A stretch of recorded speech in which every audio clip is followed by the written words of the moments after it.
Hello friends, welcome to my channel. आप सबका मेरे चैनल पे स्वागत है। और ये देखिए, मैं आज सुबह सुबह उठी तो मैं देख रही थी कि पीछे वाले खेत पे धान बोया जा रहा है और बहुत इंटरेस्टिंग लगता है ये चीज़ देखना।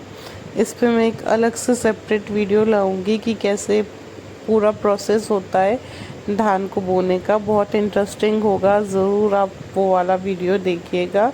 और मुझे तो सुबह ये देख के बहुत ज़्यादा मज़ा आता है कैसे सब लोग काम कर रहे हैं। तो फ्रेंड्स, आज मुझे जाना है माऊ को लेके वैक्सीनेशन के लिए। उसे डीपीटी की 3rd डोज लगनी है और आज मैं कुछ भी काम नहीं कर पाई हूँ। सुबह उठ के मैं सीधे हॉस्पिटल जा रही हूँ उसको वैक्सीन लगवाने, और बहुत ज़्यादा सुबह से ही उमस हो रखी है।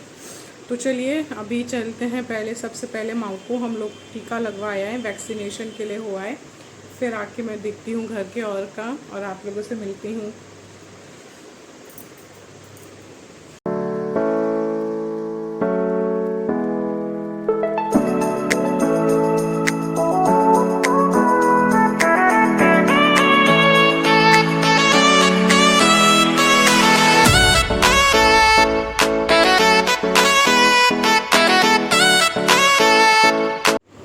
और यहाँ देखिए फ्रेंड्स, हॉस्पिटल में कितनी ज़्यादा भीड़ है, पूछो ही मत।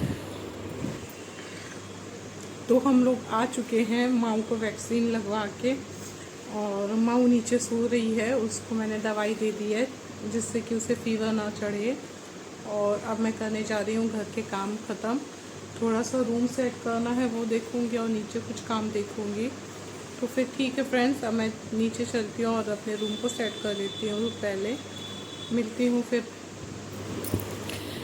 तो फ्रेंड्स, यहाँ पे देखिए मैं अपने बेड को सेट कर रही हूँ। और बेड को जब मैं सेट करती हूँ तो सबसे ज़रूरी चीज़ उसमें ये होती है कि मैं जो बेडशीट को लगाऊँ उसको ऐसे मैं टक इन करूँ कि पूरे दिन बेडशीट मेरी ख़राब ना हो। बट अनफॉर्चुनेटली ऐसा नहीं होता है। मैं बहुत कोशिश करती हूँ कि मैं बेडशीट को अच्छे से बिछाऊँ, पर वो थोड़े देर बाद, रात होते होते वो पूरी तरीके से ख़राब हो जाती है और नाइट को मुझे एक बार फिर से बेडशीट ठीक करनी पड़ती है। और जो मैंने ये जो बेड लिया है उसके हेड की तरफ जो वो है, क्या बोलते, कुशन है। तो कुशन की वजह से जो बेडशीट को अंदर टक इन करना होता है वो थोड़ा सा मुश्किल हो जाता है, क्योंकि जो आप देखेंगे मेरा जो बेड के हेड पे कुशन है वो थोड़ा सा निकला हुआ है, मतलब राउंड शेप का है। तो बहुत अच्छे से जब तक टक इन ना करो तो बेडशीट अंदर नहीं जाती है।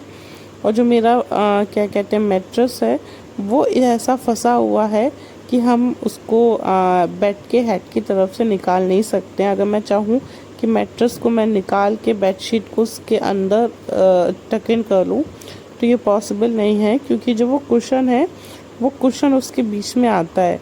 तो बहुत ज़्यादा मेहनत करनी पड़ती है निकालने के लिए, और ये पॉसिबल नहीं हो पाता है रोज़ रोज़। तो मैं रोज़ यही करती हूँ कि जो बेडशीट मैं बिछाऊँ उसको फिर मैं अपने हाथ से या फिर किसी कंघे या पैन की मदद से अंदर टक इन करती हूँ, और वो उतने प्रॉपरली टक इन नहीं हो पाता है। और यही होता है कि हम लोग सामान तो कुछ खरीद के ले आते हैं, बट बाद में उसके डिसएडवांटेज हम लोगों को पता चलते हैं। और सेम चीज़ मेरे बेड के साथ होती है कि बेडशीट अगेन अंदर होने में बहुत दिक्कत देती है।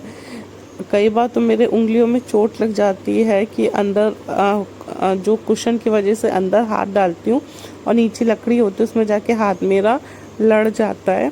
तो मैं कोशिश करती हूँ कि किसी कोम से या पेन से ही करूँ। खैर, छोटी छोटी बातें होती हैं, वो हम लोग को बाद में तब पता चलता है जब हम लोग सामान हमारे घर आ जाता है यूज़ करने के बाद, कि हाँ इसमें ये डिसएडवांटेज है। और इस बेड के साथ एक और वो है, खामी है। जब हम लोगों ने ये बेड ख़रीदा था तो हम लोगों ने उसको बोला था कि हम लोगों को किंग साइज़ चाहिए, बट उसने डिलीवरी हम लोगों को क्वीन साइज़ की कर दी, और हम लोगों ने भी उतना ध्यान नहीं दिया। अब जब मांग हो गई है तब फील होता है कि ये बेड बहुत छोटा है, प्रॉपर जो किंग साइज़ का होता है वो नहीं है। तो अभी तो हम लोग ये बेड चेंज नहीं करेंगे, ये बेड जैसा चल रहा है चलने देंगे। फ्यूचर में इस बेड को शिफ्ट करके नया बेड लाएंगे, बट फ़िलहाल तो यही बेड चलेगा। और ये जो साड़ी मैं तहा रही हूँ, सेट कर रही हूँ, ये कल मैंने पहनी थी ट्यूसडे को। सावन के हर मंगलवार को मंगला गौरी का व्रत होता है जो कि मैं रखती हूँ, और मैंने ये कल पहनी थी। तो इसको मैंने पूजा के टाइम पहना था, तो आज इसको मैं धोऊंगी नहीं, इसको मैं एक बार और पहनूंगी, क्योंकि हमारे यहाँ पूजा की हुई जो कपड़े होते हैं उसको धोया नहीं जाता है तुरंत, उसको एक बार और पहन के फिर धोया जाता है। तो इसको मैं 1-2 दिन में पहन लूँगी। और सावन के प्रत्येक मंगल को जो व्रत होता है मंगला गौरी का, वो पार्वती जी का होता है, और मैं वो व्रत करती हूँ। अभी तक तो मैंने उसको शूट नहीं किया, बट होप अगली बार जब मैं उसकी पूजा करूँगी अगले मंगलवार को, तो मैं उसको शूट करके पूजा कैसे की जाती है, कैसा क्या होता है, मैं आप लोगों को ज़रूर दिखाऊंगी। और बहुत ही अच्छा व्रत होता है, चूँकि पार्वती जी का सावन के महीने में है, तो ये भोलेनाथ और पार्वती जी दोनों के लिए ही हो जाता है। और कहा भी जाता है कि हस्बैंड के लिए सावन में बहुत सारे व्रत होते हैं। तीज होती है, हरियाली तीज, कजरी तीज, हरतालिका तीज, और कहते हैं कि पार्वती जी ने 108 जन्म लिए थे, 108वें जन्म में महादेव को पाया था। खैर, और यहाँ पे देखिए मैं कपड़े मैंने लगा दिए हैं साइड बाय साइड धुलने के लिए। बट जो मेरी ये मशीन है, मैंने पहले भी बताया था कि सेमी ऑटोमेटिक है, तो इसमें मुझे बार बार आके चेक करना पड़ता है।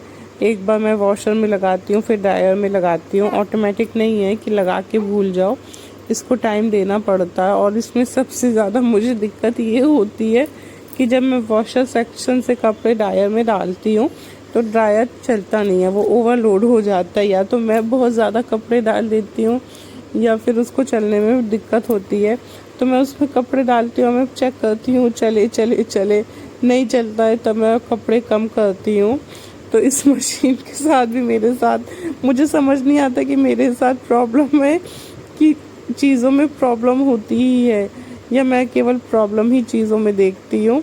खैर, मैं आपके संग शेयर कर देती हूँ ये चीज़ कि ये प्रॉब्लम होती है, और आप में से किस किस के साथ ये प्रॉब्लम होती है बताइएगा। कि जब कपड़े ड्रायर में डालते हैं तो ड्रायर चलने में बहुत समय लगाता है, वो चलता नहीं है, ओवरलोड हो जाता है। और एक चीज़ और मैं शेयर करूँगी कि कभी भी अपनी लेगिंग्स को मशीन में मत धोइएगा। लेगिंग्स बहुत ज़्यादा ख़राब हो जाती हैं अगर आप उसे मशीन में धोएंगे।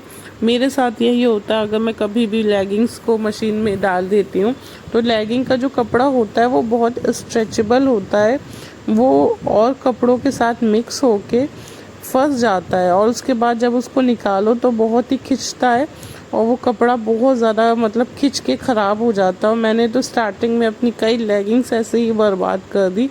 तो अब मुझे समझ में आया कि लेगिंग्स को तो इसमें बिल्कुल भी नहीं धोना है।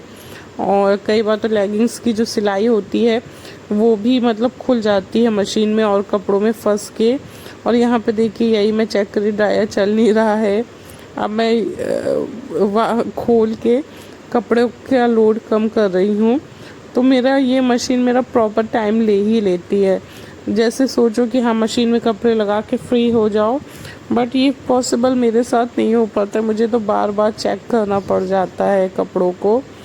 और आज क्या हुआ, जब मैं माँ को वैक्सीन लगाने गई थी तो वहाँ पे मेरा थोड़ा सा झगड़ा हो गया था।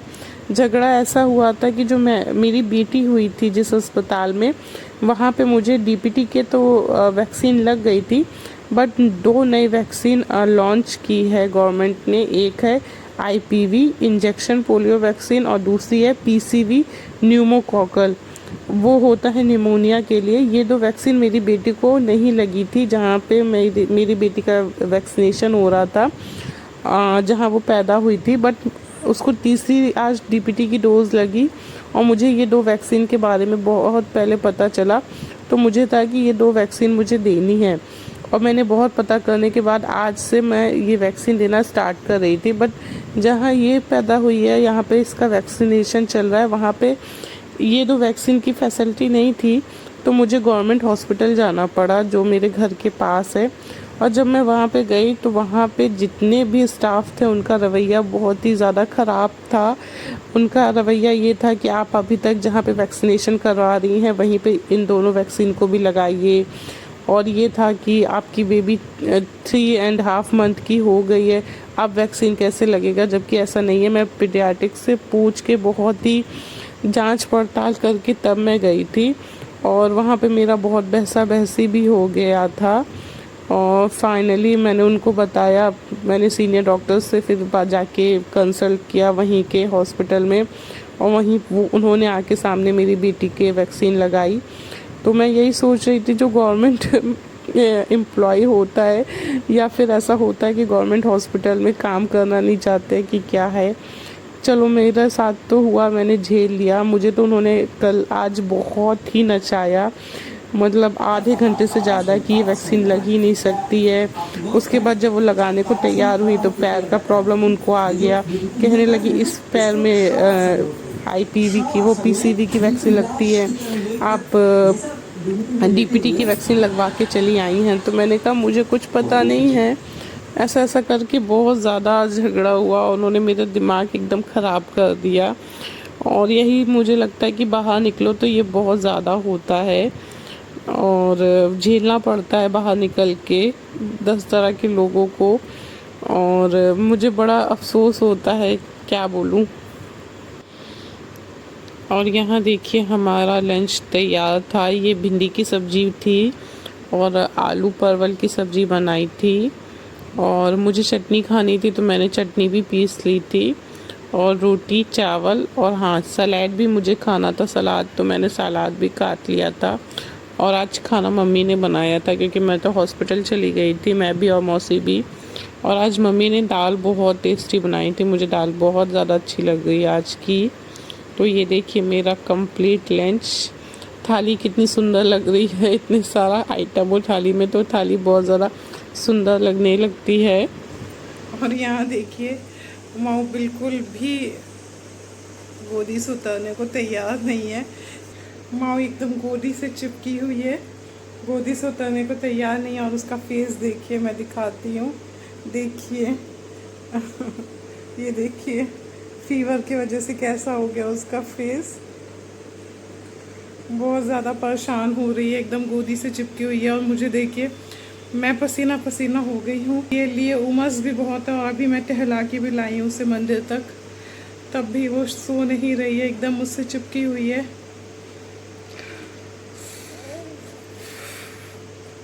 मुझसे चिपकी हुई है। और ये देखिए